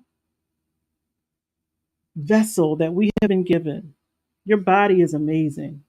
When you consider all of the things that it needs to do, is doing, and has yet to do, like there are still cells replicating in your body. You might have some cells that are, not what they used to be, and they may be on their way out of here. But guess what? You're still replicating. Your body is still building itself. Is that not magnificent that your body is still building itself, repairing itself, restoring itself? And we are responsible for giving the body what it needs to do that. And it's not just food, it's not just rest, it's not just water, it is also time. Please make sure that you are giving your body the time that it needs to be in balance. And so we open up our hearts, we open up our minds to give and to receive equally and abundantly. And if there is anything within us that may be resistant to receiving abundantly, maybe there's a thought, maybe there's an emotion, a memory, a core belief that exists in our mind that limits the love that we receive. Every single one of us has occupied or entertained a thought, a feeling, or a behavior that limits receiving love. It is part of the human experience. We have isolated ourselves. We have told ourselves this is not true, this is not real, this does not feel safe. I am not worthy, I'm not deserving. Whatever that mechanism of limitation might be, let's breathe on it. Let's allow it to come forth. And as we are becoming more comfortable with releasing that resistance, we got to acknowledge it. You can't release something that you don't acknowledge. You can't untie a knot if you don't acknowledge that the knot is there. And so, as we are breathing in and out, we in this moment desire to untie any knot that is causing limitation in the way that we think, in the way that we feel, in our manner of being. We want a free flowing enterprise. We want to receive all things that are for our highest good. That cannot happen. That cannot happen if we are not telling the truth. That cannot happen if we are not trusting. That cannot happen if we do not believe that we are deserving of all things that are for our highest good in abundance. I mean, overflowing, so much so that it spills over to the next person and the next person and the next person, that we all have our fill. And as we are receiving, let us also be mindful that we don't have to keep everything to ourselves, that we can be cheerful givers, free forgivers, where we are not judging and criticizing and deciding who is worthy of receiving. And if there are things in our character or in our consciousness, even if that doesn't look as obvious as we think it will look, that are restricting the way in which we give to those who are in need. It is very easy to pinpoint and identify an individual that we think is in need. Oh, they don't have this. Let me provide it. Oh, they don't have that. What about the individuals who are very good at masking their pain and their hurt? And so we think they don't need. We just dismiss. We say, oh, they're acting crazy. They don't need nothing from me. I'm not giving nothing to them. I'm going to match their energy. What if their energy of toxicity is because they are in pain and they don't know any other way? And you might be the only version of God that they get to see. What kind of spokesperson, spokes being, I should say, what kind of spokes being are we? If we are the version of God that others need to see, how are we showing up? Are we giving and receiving in a way that we know that we can, that is for everyone's highest good, even if it doesn't look like that? And yes, sometimes the gift of silence is the best gift that we can give. Sometimes the gift of truth is the best gift that we can give. Sometimes the gift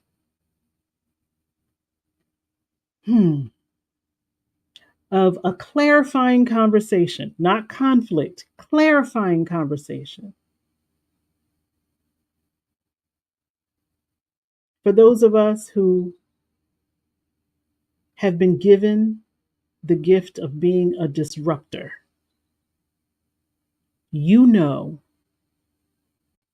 that there is something within your character that disrupts patterns of confusion. Perhaps you are the one that lets everyone know exactly what they need to know at that particular moment. You might be the point of clarity for individuals. Are you giving that in a way where it can be received, where it can be heard? Or, as my spiritual mama says, does your method diminish your message? You might have a very good message, but if you are giving it in a way that makes people feel disrespected, diminished, or downright dumb, then your message is never going to be heard or received in the way that you intended to give it. Be mindful. Let us be mindful that if we have something to say, that we say it in such a way that it can be received as truthful, as helpful, as honorable. And as we are formulating our big requests to the universe, it may be multiple requests all at once. Let us be clear in our thoughts and in our feelings about giving and receiving. Recognize that when you are exchanging energy with another, that you do so in an equitable way so that you're not taking more and you're not giving more. Create the balance that says, I feel good about giving because I also recognize I'm receiving. Whether that giving and receiving is financial or other means. For those of us who consider ourselves healers, and I hope that is everyone in this space, if you, like me, continue to heal around charging people for your knowledge, your expertise, your work, if it's still challenging for you to put a price tag, a dollar amount on your times and service, ask that the universe support you in seeing it in the way that you need to that you need to see it so that you are not living in lack.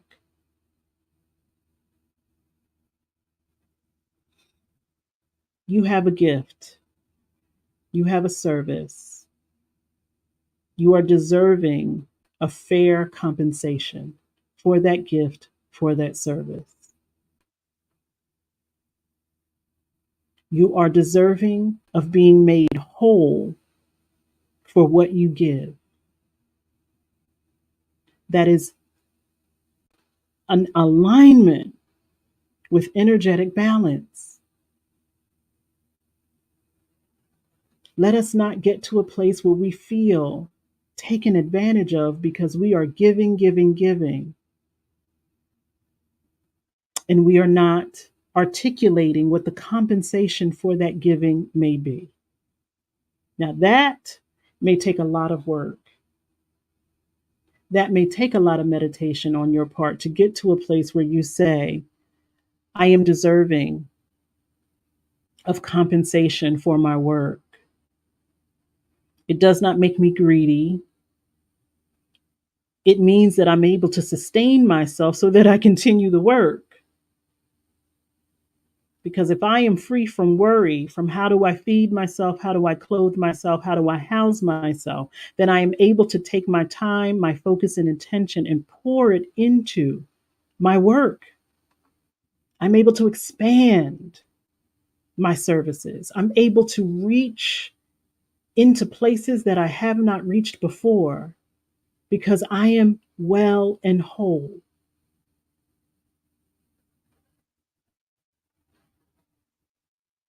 So, as we are giving and receiving, let's also be mindful that we are not taking from people without compensating them fairly. We would never walk into Walmart and expect them to give us anything just because we're a good person. We would never walk into Target and say, I want everything on this end cap because I've been good today. So we should not feel as though people should give their services, their time, their attention because you're a good person. It makes us want to work with one another. Good people want to work with good people. So we create more good. We have to be whole in order to do so. So let us meditate around any issues that we have on giving and receiving when it comes to goods and services. I love, love, love, love, love freeing myself from the worry of financial compensation. I recognize that every good and great thing that I create and produce will receive its energetic companion, its energetic equal.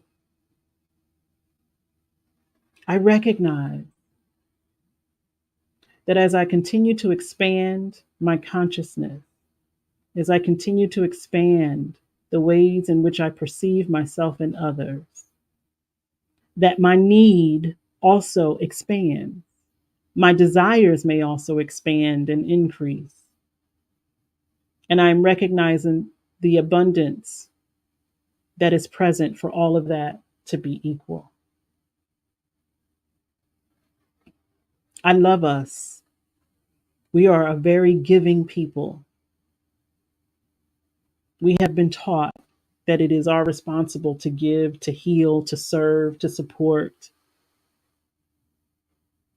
And we have not always done so with equal and equitable compensation. And so, behalf on our ancestors who never received their just due, on behalf of those who work in the background and may never have shown their faces, who have never been recognized as being equally important to the work as others, it is our responsibility to be mindful of that when we are engaged in service, when we are engaged in interactions with one another, that we right wrongs that were never righted when they should have been, and that we don't replicate that experience. I am free from, hmm, I am free from any energy in this moment and moments to come that seeks to limit my ability to give and to receive equally. I am free from. I walk in, I breathe in, I stand in, I live in the abundance of the universe, which flows freely for myself and for others.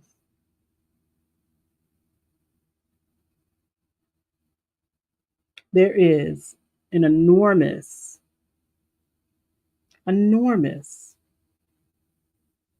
amount of resources for each and every single one of us.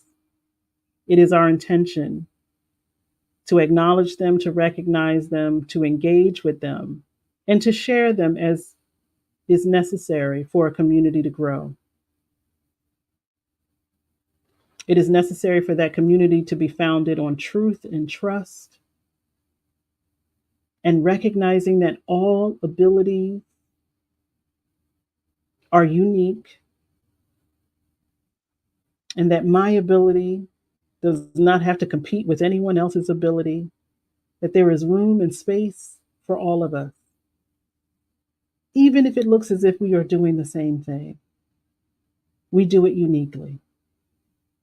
We do it with our perfect imprint so that it impacts exactly who it needs to impact, that it speaks to exactly who it needs to speak to. And so, again, if there is any energy of limitation in the giving and receiving, let it be lifted, let it be acknowledged, let it receive the love that it is asking for so that it can no longer hurt, harm, delay, deny, or dismiss anyone else.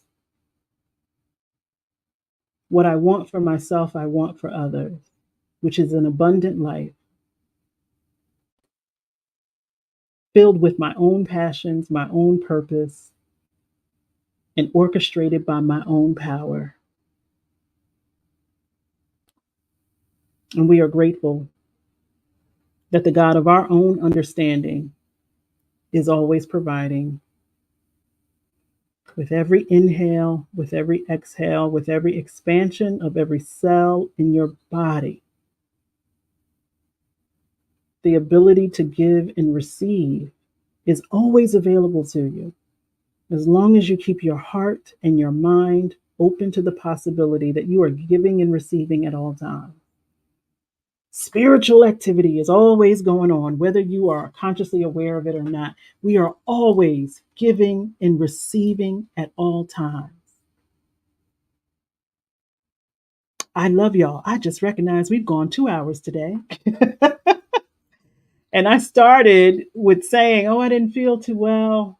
And if I have to stop and pause, it's because I don't feel well. So I'm grateful. So be it. So be it.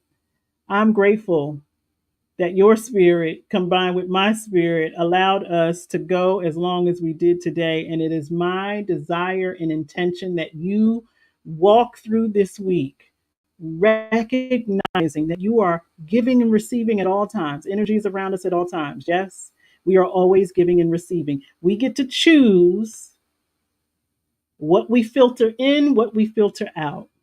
And just like every interaction that you are going to be engaging with this week, you get to choose. Is this a distraction? Is engaging in this interaction going to distract me from the me that I desire to be? If so, I'm going to leave it alone. Let people be who they are. You recognize who you are. You get to the point where your request is at the forefront of your mind so that every choice and decision you make is with the idea that it's holding that up. So maybe your request is for $1 million. So you need to be making $1 million choices. Maybe your request is for an island by yourself. I don't know. Then you need to make choices to get to that island. And that may also come with I need a new community. I need to surround myself with energies and individuals who understand that that is just as important as even having and holding the vision, the environment in which where the vision is held. I will always think back to Nelson Mandela. How do you physically remain in a prison for 27 years and yet your mind is never in prison? How do you how do we stay in, maybe it's a job, maybe it's a relationship, maybe I don't know, where we are all in different places and spaces. Right now I'm in the little state of Delaware and it's hot, but my mind cannot be distracted and say, well, I'm not going to do this because it's hot. I'm not going to do that because it's hot. I have things to do. I have dreams that are waiting for me to breathe life into them. That cannot happen if I don't take some kind of action. If I don't consistently work on myself, on being clear about what that dream is, believing that it is mine and it can happen, trusting that I am the one to see it through, along with the resources, the people, the places, all of those things, and free myself from the shame that I might hold where I have to ask for support. If it's triggering for you, eliminate the word help from your vocabulary. Say support, say facilitator, provider. I am in need of a provider. I am in need of a facilitator. I'm not, if help bothers you or triggers you, I'm in need of resources. I am giving and receiving resources equally. Many of the conversations that I had last week was how can we work together? Primarily in my coaching before, it was always me trying to see how can I help you? And I recognize how that left me, that I want to have more harmonious, community based relationships. That is what I desire. That is what I intend. I trust that the same is true for you. If you look in the description, my PayPal link is there. Ali D's link to the big ass t shirt is there. If there are other things that we should put in this platform, let me know until I find a home. Essentially, I'm looking for a home where there are many things going on. I'm almost sold on one because I did belong to a community that used that particular platform, and I did like the way that it was done. But my big ask, my big request is to create a community where we are giving and receiving and supporting one another in whatever that looks like. Oftentimes, those of us who are in the service industry give, give, give, give, give. And sometimes we're even embarrassed to ask. I am one of those. Sometimes I'm like, oh, it's too much. I just, I don't know. We have to restore ourselves. We have to make sure that we are restoring ourselves, or we will be depleted. And then there won't be any for anyone. Thank you, my love. You do the same. And we are going to continue our conversations. I'm going to look at my schedule, see where I have time to open up more space. I have to maintain space for my family. I recognize this weekend, anytime my family asked for something, I was like, I was looking for this time for myself. But what happens is so much of me is giving Monday through Friday that those 2 little days we get out of the week, I don't feel like I have enough to give to my family. So I'm going to have to make some changes there as well. Don't ever be afraid to make changes to your life. People will deal. Trust me. If you are as essential, remember we were all essential workers during the pandemic, and now they like, y'all not so essential. Bring your butt back in the office. Like people are fighting tooth and nails. Like we discovered that we could do our jobs better at home. And the office is like, yeah, but we don't like that because then we can't control what y'all are doing. Get back in this office. There has to be a happy medium. We've already demonstrated that it can be done from home. So why are you trying to act like we didn't just go through 3 years of me working from home and I still was able to produce? I still was able to do what I needed to do. And you're like, but we done paid rent for this building for 5 years and nobody's in the building. So if you are essential, then have a conversation. That might look like I need to work 1 day less every week. And we think, oh, they're never going to go for that. It's like, do you want a happy worker or do not want this work done at all? Don't be afraid to ask. You won't know if you don't ask. They could say, no, that doesn't work for us. Well, tell me why. Tell me why it doesn't work. It's like, well, if we do it for you, then we got to do it for everyone. Okay, then why not do it for everyone? Why can't we create a system? We've done it. We did it. When we had no other choice, we did it. We had those babies going to school from home. We did all manner of things when we had no choice. And we're still acting as if we don't have a choice. We do have a choice to make people's lives easier and to still get the work done. But we're so hardwired that it's got to be 9 to 5, Monday through Friday, in the office. And that's the only way we've ever known how to do it. And that's the only way we can do it. And I am saying, but when we had no other choice and we did it a different way, it was still working.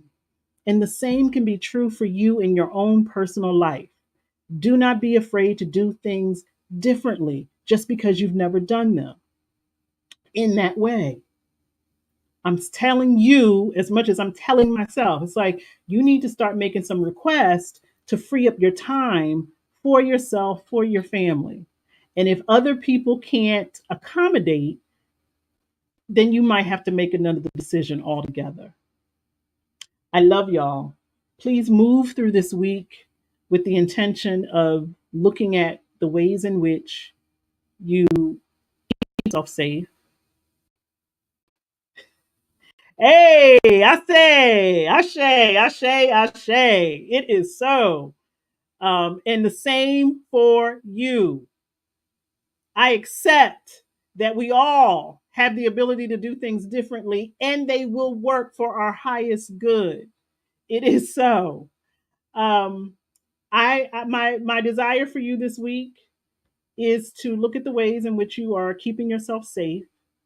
Continue to think about your big ask. I know we haven't gotten to the meat and potatoes of it, but we have to have the framework of safety. Just as it said, you have to feel safe as you are asking for things. Because if you don't, then you're going to be asking for stuff with a side eye, like, I want this in my life. And then you're going to be looking and thinking, well, what I got to give up to get it. Sometimes we think that way. It's like, if I ask for something, I'm going to have to give something up or I'm going to have to give something in order to get it. So let's work on safety this week. Let's work on clarity. Let's work on belief, trust. If there is shame around your request, like I said in the meditation, for me, there is shame around financial compensation. If there is shame for you, speak it. Don't be ashamed of it. Say, I got some issues around this and I want to heal that. You cannot heal it if you don't identify it.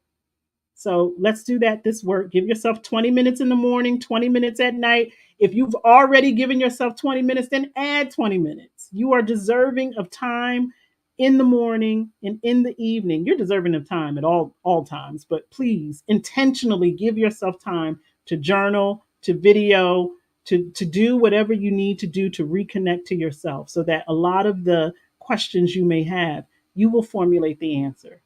I love you. I love me. I love us. I love this space. And we will do it all again next Sunday. Have an amazing rest of your day. And thank you so much for your participation and your encouragement. I love y'all. See y'all next Sunday. Bye.